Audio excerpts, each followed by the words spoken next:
Implementing headings correctly in our documents is a great way to aid all users, especially those who use screen readers, by making document and page navigation easier. In this tutorial, we'll go over some key elements to keep in mind when using headings, as well as how to best implement them in both our Moodle pages and Google Docs. Like an APA or MLA style, it's important to use heading levels to convey to readers how sections of a page or document are related to one another.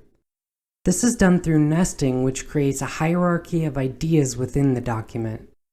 Heading levels often include levels 1 through 3, where level 1 is a short word or phrase that describes the overall content, and levels 2 and 3 are more specific subcategories of information related to the previous levels.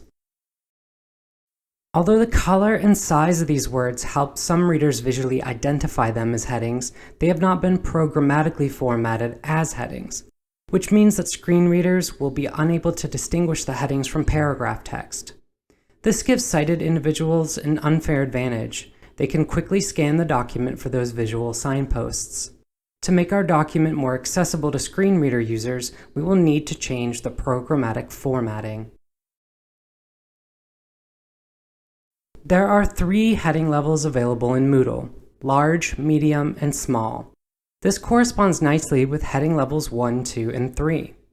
In this demonstration, we'll be formatting the headings in this lasagna recipe. I'm going to start with the finished text because it's easier to format headings that way. The first thing we'll do is expand the editing ribbon by clicking on the arrow in the upper left corner of the text editor. The next step is to highlight the text that we want to format as a heading. Because lasagna is our first heading, we'll highlight that text. Moving back to the editing ribbon, we'll click on the button with the capital letter A on it. This gives us a drop-down menu with a few different options. We'll click on the desired heading size, which is large in this case. Just like that, we now have a programmatically formatted heading that is accessible to our screen readers. Ingredients is our next heading. Because it needs to be nested under lasagna, we'll follow the same process to format it as a medium heading. Next, we'll nest cheese under ingredients by making it a small heading. And finally, we'll format directions as a medium heading. And there you have it. With all of our headings programmatically formatted, screen reader users can now interact with them. Formatting headings in Google is similar to how it's done in Moodle, but the heading levels are labeled using numbers.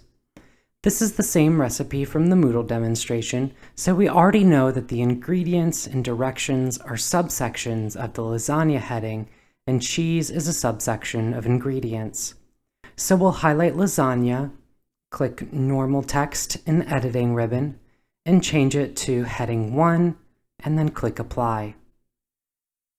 Then we'll do that same process for our other headings, but the ones that were medium headings in Moodle become heading level 2, and cheese, our small heading, will become a level 3.